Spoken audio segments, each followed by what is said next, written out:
आज video start होने से पहले आज इस वीडियो का विनर जान लीजिए। इस वीडियो का विनर कौन है, मैं साइड में स्क्रीनशॉट लगा दूंगी। आज की विनर है हमारी मिसेज छाया जी, जिनका यूट्यूब चैनल है छायास किचन करके। आप इनको सपोर्ट कर सकते हैं। अगर आप इनको सपोर्ट करेंगे तो आपको भी सपोर्ट मिलेगा। ये मेरे चैनल का मेन मोटो हो गया है अभी कि हम सबको सपोर्ट करेंगे तो हमें सबका सपोर्ट जरूर मिलेगा। और मैं हर वीडियो में एक कोड देती हूँ, अगर उस कोड के साथ मुझे कोई भी फर्स्ट कमेंट करता है तो उसका चैनल मैं अगले वीडियो में जरूर प्रमोट करती हूँ। तो इनके चैनल का स्क्रीनशॉट लगा दिया है, वो देख सकते हैं। आप इनके चैनल को सब्सक्राइब कीजिए और इनकी वीडियोस देखिए, बहुत अच्छी रेसिपीज बनाती हैं ये। आप सपोर्ट करोगे तभी सपोर्ट मिलेगा। चलिए वीडियो स्टार्ट कर लेते हैं। दोस्तों, अपने इतनी मेहनत से कमाए हुए पैसे को कोई भी आसानी से खर्च करना नहीं चाहता है, लेकिन क्या करें, कुछ ऐसे खर्च पड़ जाते हैं जो हम बचाया हुआ पैसा होता है वो भी हमारा खत्म हो जाता है।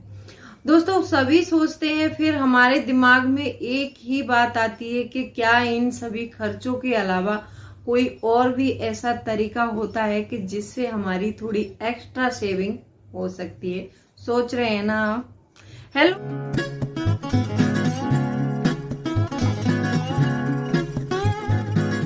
Hello friends, welcome back to my channel. कैसे हैं आप लोग? आई होप आप बहुत अच्छे होंगे और सेहतमंद होंगे और आप लगातार मेरी वीडियो के साथ भी बने हुए होंगे। दोस्तों, आज की वीडियो में हम बात करने वाले हैं पैसे बचाने के कुछ ऐसे उपाय जानेंगे जो हमारी जिंदगी में बहुत मायने रखते हैं। अगर हम इन उपायों का इम्प्लीमेंट अपने ऊपर कर लेते हैं तो ये समझ लीजिए हम बहुत सारे पैसे बचा सकते हैं। दोस्तों, वीडियो बहुत इंटरेस्टिंग होने वाली है, तो वीडियो के अंत तक जरूर बने रहिए। और अभी तक आपने चैनल को सब्सक्राइब नहीं किया है तो आपसे एक नम्र निवेदन है, सब्सक्राइब कर लीजिए अपने इस चैनल को और बेल आइकन को भी जरूर प्रेस कर दीजिएगा ताकि ऐसी ही इंटरेस्टिंग वीडियो की नोटिफिकेशन आपको मिलते रहे। दोस्तों, वीडियो पसंद आए तो एक लाइक जरूर कर दीजिएगा। तो चलिए स्टार्ट करते हैं वीडियो को। दोस्तों, सबसे पहला पॉइंट आता है यहाँ कि ना चाहते हुए भी हमारे पैसे खर्च हो जाते हैं। बहुत से कमेंट आए हैं, मुझे पिछली वीडियो मैंने अपलोड की थी, उसमें काफी सारे कमेंट हैं कि हमारे पास पैसा बचता ही नहीं है और फिजूल खर्ची ना चाहते हुए भी फिजूल खर्ची हो जाती है। तो फिजूल खर्ची को हम कैसे कम कर सकते हैं, उसके लिए हमें एक डायरी बनानी चाहिए। अपनी डायरी में सारे खर्चे नोट डाउन करने चाहिए।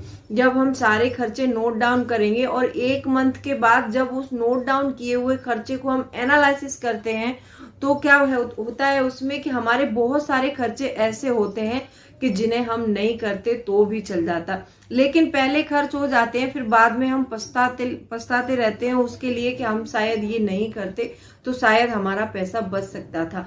तो आपको एक डायरी बनानी है, डायरी के थ्रू आपको पता करना है और उसमें आपको अपना हर छोटा बड़ा खर्च जो है मेंशन करना है। जब आप ये मेंशन करना शुरू कर देंगे उसमें, जब एक मंथ के बाद आप उसको एनालिसिस करेंगे तो आपको पता चलेगा कि आपके पैसे बहुत सारे बच सकते हैं।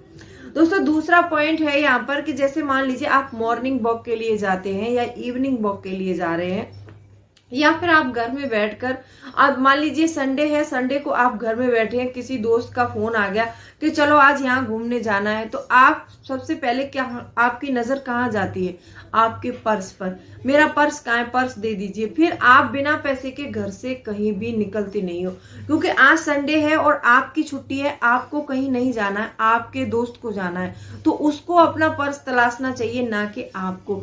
जब भी आप घर से जाएं तो आप उतना ही पैसा लेकर जाइए अपनी जेब में जितना आपको जरूरत है। मान लीजिए आप कहीं पर दोस्त के साथ गए हैं और दोस्त कहीं काम से चला गया, आपको बिठा दिया उसने, तो आप उतना ही अमाउंट लेके जाइए कि जिससे आप एक टाइम का खाना खा सकें, क्योंकि मजबूरी है, मजबूरी में खाना पड़ेगा और आप किराया देकर अपने घर तक आ सकें। तो आपको कभी भी कहीं भी किसी के साथ जाएं तो आप एक्स्ट्रा पैसे लेके ना जाएं। अगर आपके पॉकेट में एक्स्ट्रा पैसे होते हैं तो वो खर्च हो ही जाते हैं। इस बात को मैं बखूबी समझती हूँ। जब भी आप मार्केट जाएं या मॉर्निंग वॉक पर जाएं तो अपना पर्स जो है घर में छोड़कर जाएं।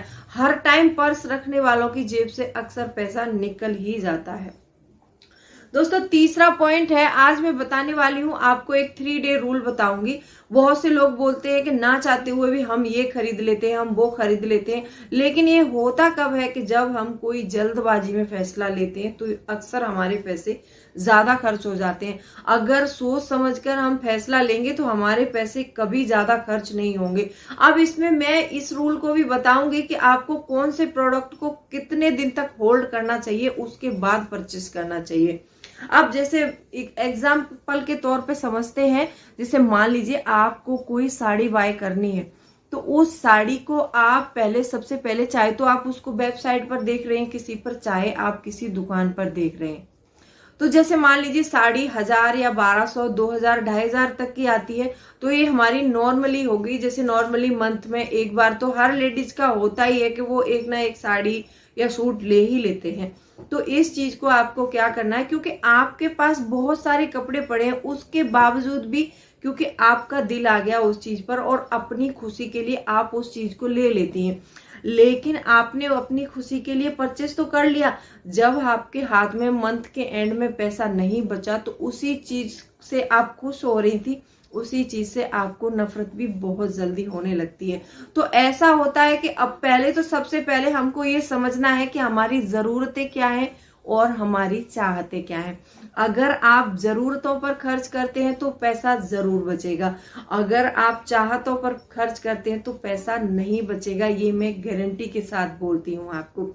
तो जैसे मान लीजिए आते हैं पॉइंट पर कि आपको वो साड़ी बाय करनी है, तो आप उस साड़ी का स्क्रीनशॉट लीजिए और उस साड़ी के स्क्रीनशॉट को आप 3 दिन तक देखिए। अगर आपका उन 3 दिनों में काम चल जा रहा है तो ये समझ लीजिए कि वो चीज आपके लिए बेफिजूल की है। तो आपको 1000 या 1200 की साड़ी खरीद रहे हैं, उसको पोस्टपोन कर दीजिए, फिर कभी खरीद लेंगे, उस पैसे को आप बचा लीजिए। ये आपको करना है इम्प्लीमेंट। अगर आप ये इम्प्लीमेंट अपने ऊपर करेंगी तो आपको पक्का फायदा होगा। अगर हाँ, और इसी में एक पॉइंट और है कि जैसे मान लीजिए आपको कोई 5000 से ऊपर की रेंज का सामान लेना है, जैसे घर में हो गया, कूलर हो गया, फ्रिज हो गया, वॉशिंग मशीन हो गई, ये 20,000 की रेंज तक का सामान आप खरीदते हैं, उसके लिए आपको कम से कम 1 हफ्ते होल्ड करना चाहिए। जब भी हम कोई थोड़ा 15-20 हजार के समथिंग सामान लेते हैं तो उसके लिए सबसे पहले हमें 15-20 दिन तक उस चीज को पोस्टपोन करते रहना चाहिए। अगर 15-20 दिन आपका काम चल गया तो आप ये समझ लीजिए कि वो भी आपके लिए बेफिजूल की है और आपको उस चीज की जरूरत नहीं है, तो आप उसको पोस्टपोन कर दीजिए और आप वो पैसे को बचाकर कहीं निवेश कर दीजिए ताकि आपके पास पैसे से पैसा आता रहेगा। दोस्तों ऐसे ही मान लीजिए कार खरीदनी है या बाइक खरीदनी है, आपके पास पहले से एक कार है पुरानी और आपने किसी की कार देख ली है न्यू और आपका उस पे दिल आ गया कि हमें ये कार खरीदनी है, फिर आप क्या करेंगे कि लोन ले लेंगे, लोन लेके उस कार को खरीदेंगे तो अपनी लायबिलिटीज और बढ़ा लेंगे, क्योंकि एसेट तो बड़ा नहीं है आपका। आपने लोन एक तो बैंक से लोन लिया, फिर उसके बाद वो कार खरीद ली, कार खरीदने के बाद में आपने घर के आगे खड़ी कर ली, अगर किसी ने तोड़ फोड़ कर दी तो वो आपको पैसा अपनी जेब से खर्च करना पड़ेगा। तो आपने उस पैसे से कोई एसेट नहीं बनाया, लायबिलिटीज बढ़ा ली है, तो आपका पैसा जरूर खर्च होगा और आप जरूर कर्जे में डूब जाएंगे। अगर ऐसी सिचुएशन आती भी है, मान लीजिए आपके पास कोई पुरानी चीज है और उसमें आप पैसे लगाकर उसको सही करा सकते हैं, आप 8 लाख की कार खरीदने के बजाय आप उसमें 50,000 रुपए लगाइए, वो एकदम न्यू हो जाएगी। तो आप इस चीज को भी सोचने समझने की कोशिश करिए। जब आप कोई 9-10 लाख रुपए का सामान खरीद रहे हैं ऐसी चीज, तो आपको कम से कम 1 महीने का टाइम अपने आप को देना है और 1 महीने में ये तय करना है कि मुझे ये सामान लेना चाहिए या नहीं लेना चाहिए। तब भी आप अगर सोच समझ के फैसले लेंगे तो आप बहुत सारे पैसे बचा सकते हैं। दोस्तों लास्ट में मैं यही कहूंगी कि देखिए, हर मुसीबत में अपना पैसा ही काम आता है। आप सोचो कि हमारे काम कोई और आएगा, कोई नहीं आएगा। आप किसी को फोन करो पैसे के लिए तो सब अपनी मजबूरियां गिनवाने लगते हैं कि हमारे पास ये खर्च है और हमारे पास वो खर्च है, और वो मजबूरी गिनवाए भी क्यों ना, क्योंकि वो पैसा जो कमाते हैं वो अपने परिवार के लिए कमाते हैं, आपके लिए नहीं कमाते हैं। तो इसीलिए आपको अपने पैसे को बचाना है और अपने पैसे को इस तरह से मैनेज करना है कि आपकी फिजूल खर्ची ना हो।